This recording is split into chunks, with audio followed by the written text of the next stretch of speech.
ಕೆಂಪೇಗೌಡ ಅಭಿವೃದ್ಧಿ ಪ್ರಾಧಿಕಾರ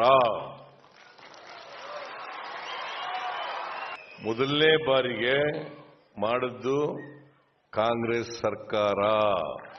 ಆಮೇಲೆ ಕೆಂಪೇಗೌಡರ ಸಮಾಧಿನೂ ಕೂಡ ಅಭಿವೃದ್ಧಿ ಮಾಡತಕ್ಕಂಥ ಕೆಲಸವನ್ನು ಮಾಡ್ತಾ ಇದ್ದೀವಿ. ಇವತ್ತು ಬೆಂಗಳೂರು ಅಂತಾರಾಷ್ಟ್ರೀಯ ಮಟ್ಟದಲ್ಲಿ ಖ್ಯಾತಿಯನ್ನ ಪಡೆದಿದ್ರೆ ಅದಕ್ಕೆ ಮಾನ್ಯ ಕೆಂಪೇಗೌಡರು ಕಾರಣ ಅಂತಕ್ಕಂಥದನ್ನ ಮರೀಲಿಕ್ಕೆ ಸಾಧ್ಯ ಇಲ್ಲ.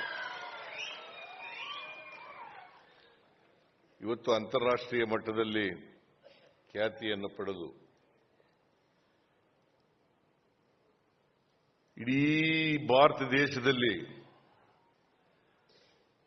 ಇಡೀ ಏಷ್ಯಾ ದೇಶದಲ್ಲಿ ಬಹಳ ವೇಗವಾಗಿ ಬೆಳೀತಾ ಇರತಕ್ಕಂಥ ನಗರ ಯಾವುದಾದ್ರು ಇದ್ರೆ ಅದು ಬೆಂಗಳೂರು ನಗರ ಅಂತಕ್ಕಂಥದನ್ನ ನಾವು ತಿಳ್ಕೋಬೇಕಾಗ್ತದೆ. ಅವರ ಆಡಳಿತ ಎಲ್ಲ ಜನರನ್ನ ಒಳಗೊಳ್ತಕ್ಕಂಥ ಆಡಳಿತ ಇತ್ತು. ಅವರು ಒಕ್ಕಲಿಗ ಸಮಾಜದಲ್ಲಿ ಹುಟ್ಟಿದ್ರೂ ಕೂಡ ಎಲ್ಲ ಜನರನ್ನು ಕೊಂಡೋಗ್ತಕ್ಕಂಥ, ಎಲ್ರಿಗೂ ನ್ಯಾಯ ಒದಗಿಸ್ತಕ್ಕಂಥ ಪ್ರಾಮಾಣಿಕ ಪ್ರಯತ್ನವನ್ನ ಕೆಂಪೇಗೌಡರು ಮಾಡ್ತಾ ಇದ್ರು. ಹಾಗಾಗಿ ಅವರು ಒಬ್ರು ಇಡೀ ಸಮಷ್ಟಿ